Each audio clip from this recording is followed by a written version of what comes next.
Okay, here's the maze cube. This time printed using PLA, 20% infill. It did do gyroid infill.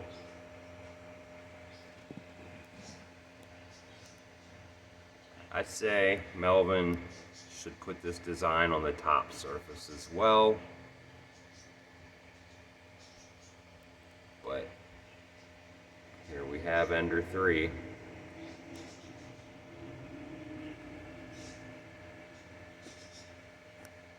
Printed on Clipper. Sliced with Prusa 2.6.